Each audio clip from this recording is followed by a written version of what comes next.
जय श्री कृष्ण। आप सभी श्रोतागण को हमारा हार्दिक नमन। प्रस्तुत है गीता 150 प्रश्नोत्तर श्रृंखला का तृतीय भाग, जिसका शीर्षक है कर्म, अकर्म, विकर्म और निष्काम कर्म। प्रश्न संख्या 21। श्री कृष्ण ने अर्जुन को पहली बात क्या कही? दूसरे अध्याय के तीसरे श्लोक में भगवान ने उपदेशात्मक पहली बात कही कि हे परम तप, उठकर खड़ा हो और युद्ध कर। इसी पंक्ति के शुरू में कहा, कायरता जैसी क्षुद्रता को त्याग, क्योंकि तू क्षत्रिय है, महान धनुर्धर है और धर्म की विजय चाहने वाले लाखों लोगों की आशा तुझ पर ही टिकी हुई है। हृदय की इस दुर्बलता को भी छोड़। कौन सी दुर्बलता? मोह की दुर्बलता कि श्रद्धेय जन व बंधु बांधवों को नहीं मारूंगा। मन के संशय से भी ऊपर उठ कि पता नहीं हम जीतेंगे या हमको वे जीतेंगे। भगवान तो अंतर्यामी हैं। वे यूं भी अर्जुन के मन की संपूर्ण उथल पुथल जानते थे, इसलिए पहली बात में ही सब कुछ कह दिया। प्रश्न संख्या 22। मनुष्य और आत्मा के विषय में श्री कृष्ण ने क्या कहा? अन्य सब जीवों की भांति ही समस्त मनुष्यों के शरीर भी नश्वर हैं। कोई किसी को नहीं मारता। सब अपनी आयु पूरी होते ही काल द्वारा मार दिए जाते हैं। हाँ, मृत्यु के अलग अलग निमित्त कारण अवश्य ही होता है। फिर भी याद रख कि एक देह के अंत के बाद जीवात्मा को दूसरी देह मिल जाती है। शरीर के भीतर जो जीवात्मा है वह अविनाशी है, इसलिए तू निराधार मोह को त्याग। ये सारे योद्धा इस जन्म से पहले भी किसी और रूप में थे तथा इसके बाद भी अन्य अन्य शरीर कर्मानुसार धारण करेंगे। स्वयं तेरे भी पहले अनेक जन्म हो चुके हैं और मैं भी अनेक युगों में अवतारी देह धारण कर चुका हूँ। जीवात्मा के लिए यह शरीर तो वस्त्र बदलने की तरह है। फटा पुराना वस्त्र फेंककर हम जिस तरह नया वस्त्र पहनते हैं, वैसे ही जीवात्मा भी करती रहती है। लेकिन कब तक? जब तक कि वह जन्म मरण के चक्र से न छूट जाए।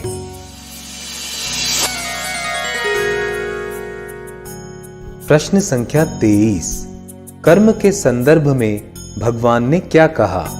इस प्रसंग में गीता का सर्वाधिक प्रसिद्ध श्लोक है, कर्मण्येवाधिकारस्ते मां फलेषु कदाचन मां कर्मफल हेतुर्भुर मात संगोस्ति कर्मणि। अर्थात केवल कर्म करने पर ही तेरा अधिकार है, फल पर बिल्कुल भी नहीं।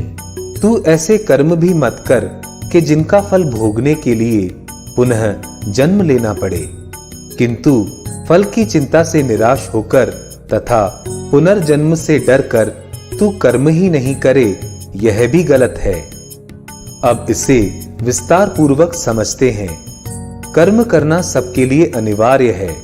कर्म करने के लिए हम सब स्वतंत्र हैं, किंतु हम स्वधर्म वाले नियत कर्म ही करें, कर्तव्य कर्म ही करें। बस यहीं तक कर्म संबंधी अपने अधिकार को सीमित समझें। क्यों? क्योंकि अकर्तव्य वाले कार्य करने से इस जीवन में भी हमारा पतन हो सकता है तथा अगला जन्म तो अधोयोनि में होगा, यह निश्चित है। यह बात संपूर्ण मनुष्य समाज पर लागू होती है। फिर अर्जुन के पक्ष में यह इस तरह है, तू क्षत्रिय है। क्षत्रिय के लिए शास्त्रों में यह स्वधर्म बताया गया है कि धर्म, सत्य एवं समाज, साधु जन की रक्षा के लिए युद्ध करें। अतः तू युद्ध कर। इसका परिणाम क्या होगा, यह चिंता किए बगैर युद्ध कर। ऐसा क्यों? क्योंकि किए हुए कर्म का फल मिलना तुम्हारे वश में नहीं है। कितना मिलेगा, कब मिलेगा, अभी मिलेगा या बाद में, इसी जन्म में अथवा अगले किसी जन्म में, यह सब नियति का विधान है। इसीलिए कहा गया है कि तुम फल की चिंता मत करो। कर्म का फल मिलना तो निश्चित है, लेकिन शेष सारी बातें अनिश्चित हैं। अर्जुन को भगवान ने ऐसा क्यों कहा? क्योंकि उसके मन में भी दुविधा थी कि युद्ध में कौन जीतेगा, हम या विपक्षी। इसके बाद श्लोक की दूसरी पंक्ति में कहा गया है कि तुम कर्मों का फल भोगने के हेतु मत बनो। ऐसे कर्म मत करो कि जिनका फल भोगने के लिए पुनर्जन्म लेना पड़े। तो फिर क्या करें? कर्म तो करो, किंतु स्वयं कर्ता होने के अभिमान के साथ मत करो। समझो कि तुम प्रभु की प्रेरणा से कार्य कर रहे हो। इसी भांति फल की आसक्ति छोड़कर कर्म करो। यह आसक्ति ही जन्म जन्मांतरों में भटकाती है। भगवान ने अर्जुन को समझाया कि तू भूल जा कि तू पांडव अर्जुन है, कि तुझे धूत क्रीड़ा के छल, लाक्षागृह के षड्यंत्र, द्रौपदी के अपमान आदि का बदला लेना है। यह भी भूल जा कि इंद्रप्रस्थ का राज्य वापस लेना है। तू केवल क्षत्रिय धर्म, स्वधर्म का मूर्त रूप बनकर युद्ध कर। ऐसा करने से न तो हार जीत का संशय रहेगा और न ही विधर्मियों को मारने का पाप लगेगा। बिना अभिमान एवं आसक्ति के किए गए किसी भी कर्म का फल कर्ता की जीवात्मा को नहीं बांधता है, अर्थात उससे पुनर्गामी संस्कार नहीं बनते हैं। इस श्लोक की चौथी बात है, कर्म फल की अनिश्चितता से निराश होकर स्वधर्म अथवा कर्तव्य कर्म को मत छोड़। कर्म करूंगा ही नहीं, यह विचार मत कर। वैसे भी आजीवन कर्म करते रहना तो सबके लिए अनिवार्य है। भोजन, आवास, परिवार के पालन हेतु सभी को कर्म करने पड़ते हैं। जंगल में रहने वाले साधु सन्यासी भी भोजन करने, पानी पीने, सांस लेने, मलमूत्र त्यागने, नींद लेने, मौसमी प्रकोप से बचाव करने आदि कर्म करते ही हैं। दूसरी बात यह है कि किसी भी कर्म में दोष नहीं होता है। दोष तो कर्ता की नीयत में, कर्तापन के अभिमान में व आसक्ति में होता है। अतः कर्म का त्याग मत करो। तीसरे अध्याय के 22वें श्लोक में श्री कृष्ण ने कहा है, मुझे तीनों लोकों में प्राप्त करने योग्य कोई भी वस्तु अप्राप्त नहीं है। फिर भी मैं इस अवतारी जीवन में कर्तव्य कर्म कर रहा हूँ। यदि मैं ही अकर्तव्य कर्म करूं या कर्म करूं ही नहीं, तो पीछे वाले लोग भी मेरा अनुकरण करते हुए बुरे काम करेंगे या निकम्मे हो जाएंगे। इसलिए साधु लोगों को, श्रेष्ठ जन को व अन्य अग्रणी लोगों को कर्तव्य कर्म अवश्य करने चाहिए। इस तरह संपूर्ण गीता हमें कर्तव्य कर्म करने की प्रेरणा देती है।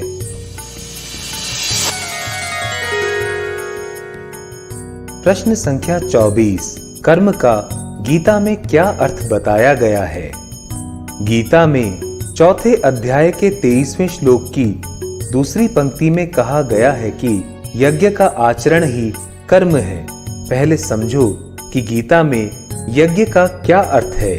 मनुष्य को परमात्मा के दर्शन करा देने वाली विधि अथवा आराधना का नाम यज्ञ है। इस विधि को कार्य रूप देना ही कर्म है।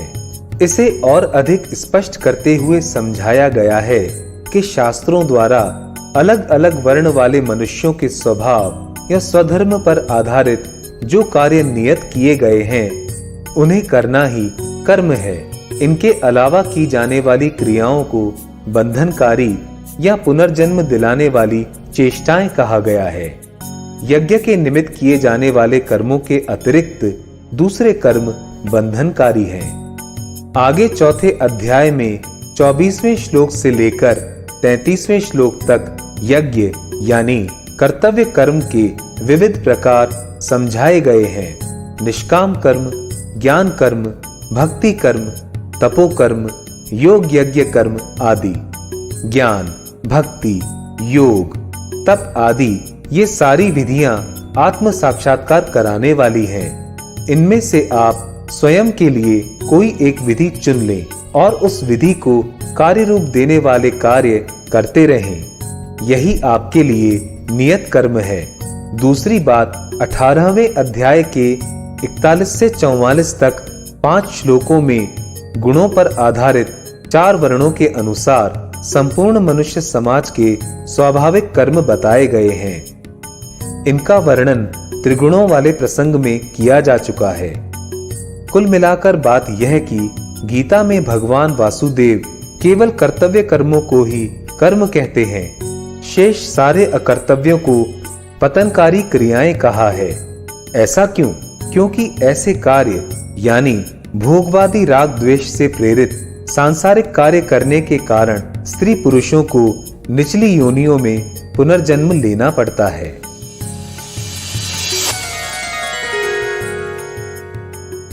प्रश्न संख्या 25। मनुष्य से कर्म एवं पाप कर्म कौन कराता है? मनुष्य का स्वभाव ही उससे कर्म कराता है। पुण्य कर्म और पाप कर्म दोनों। यह स्वभाव त्रिगुणात्मक होता है, सात्विक भाव, राजसिक भाव एवं तामसिक भाव। इन्हीं को प्रकृति की त्रिगुणात्मक शक्ति भी कहते हैं। सात्विक स्वभाव अच्छे कर्म कराता है, राजसिक स्वभाव मनुष्य को भोगवादी कर्मों में प्रवृत्त करता है तथा तामसिक स्वभाव उससे दुष्ट कर्म कराता है। गीता के 13वें अध्याय में श्लोक संख्या 19 से 26 तक तथा 14वें अध्याय में श्लोक संख्या 3 से 20 तक यह बात अच्छी तरह समझाई गई है।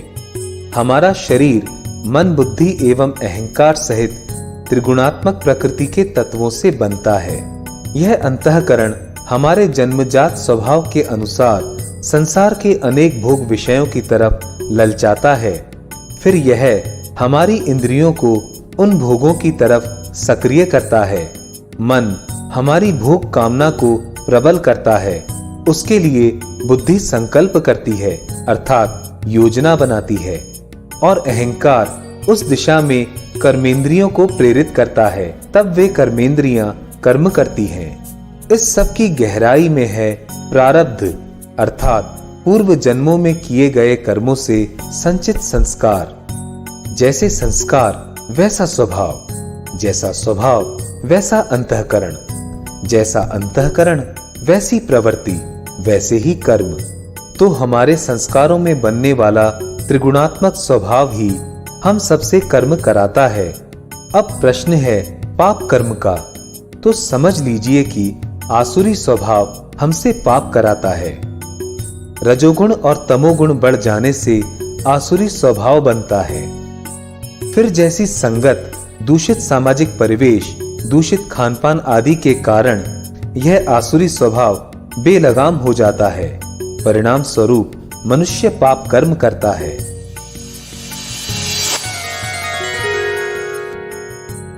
प्रश्न संख्या 26। कर्म कौन करता है?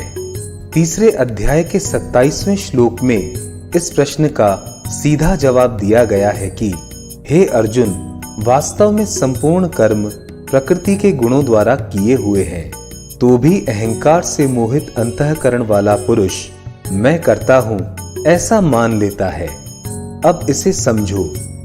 प्रकृति के तीनों गुणों से उत्पन्न 23 तत्वों, 5 महाभूत, 5 विषय, 10 इंद्रियां व मन, बुद्धि तथा अहंकार से निर्मित यह शरीर कर्म करता है। ये त्रिगुण उससे कर्म कराते हैं। अहंकार के कारण अज्ञानी पुरुष स्वयं को कर्ता मान लेता है। पुरुष का मतलब है देह में स्थित जीवात्मा। जीवात्मा का अर्थ है आत्मा पर जीव भाव का आरोपण। चूंकि यह शरीर जड़ चेतन का संयोग है, इसलिए संस्कारों से उत्पन्न अज्ञान के कारण आत्मा पर जीव भाव का आवरण पड़ जाता है। यही जीवात्मा रूपी पुरुष स्वयं को कर्ता भोक्ता समझकर जन्म मरण के चक्र में फंस जाता है। प्राण तत्व ही जीव है और यह भी प्रकृति के वायु तत्व से बनता है। इस जड़ प्राण रूपी जीव से सनातन चेतन आत्मा को जोड़ लेने का भाव ही अज्ञान है। ज्यों ही मनुष्य को आत्मा के सत्य का साक्षात्कार होता है, वह शरीरधारी जीव भाव से छूटकर मुक्त हो जाता है। फिर उसका पुनर्जन्म नहीं होता है।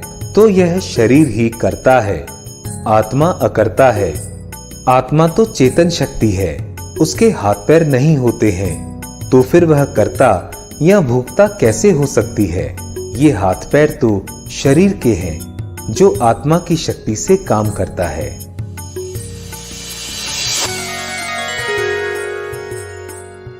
प्रश्न संख्या 27। कर्म संग्रह के 3 तत्व कौन से हैं? 18वें अध्याय के 18वें श्लोक में इसका जवाब दिया गया है। यहां बताया गया है कि कर्ता, करण व क्रिया ये तीनों कर्म के संग्रह है। संयोग से कर्म बनता है। स्पष्टीकरण: कोई भी कर्म संपन्न होने के लिए सबसे पहले कर्म करने वाले मनुष्य या कर्ता का होना जरूरी है। इसके बाद करण या साधन आवश्यक है जिससे कर्म किया जाता है। जैसे कि हम चाकू से सब्जी काटते हैं तो चाकू करण या साधन है। अब तीसरा तत्व है क्रिया, तो सब्जी काटना ही क्रिया अथवा कर्म है। इस तरह सब्जी काटने वाले कर्म में 3 तत्व शामिल हैं: सब्जी काटने वाला, चाकू एवं काटने की क्रिया। इसी को कर्म संग्रह कहा गया है।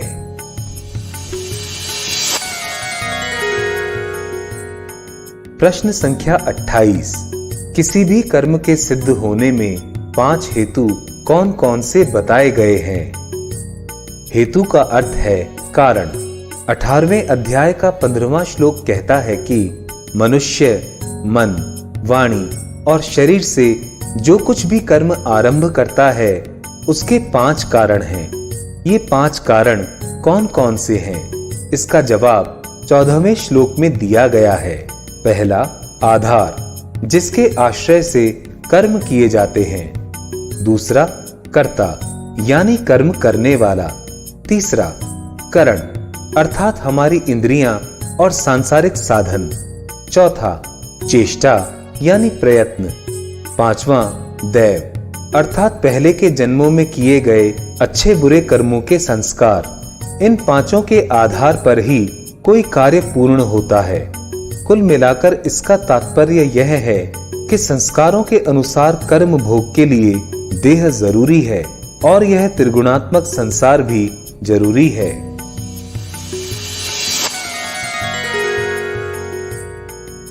प्रश्न संख्या 29।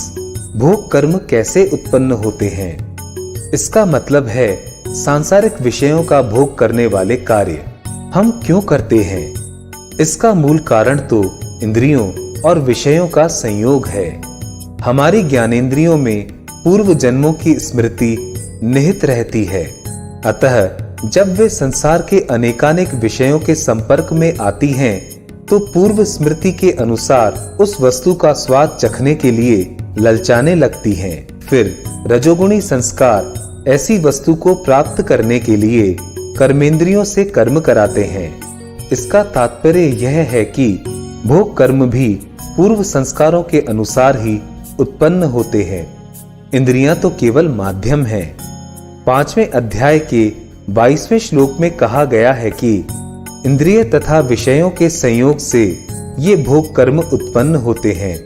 विषयी स्त्री पुरुषों को ये सुख स्वरूप प्रतीत होते हैं, किंतु निसंदेह ये दुख के ही हेतु हैं, अनित्य हैं और पतनकारी हैं। संपूर्ण गीता का यह प्रमुख संदेश है कि ऐसे भोग कर्मों से बचो और केवल कर्तव्य कर्म करो।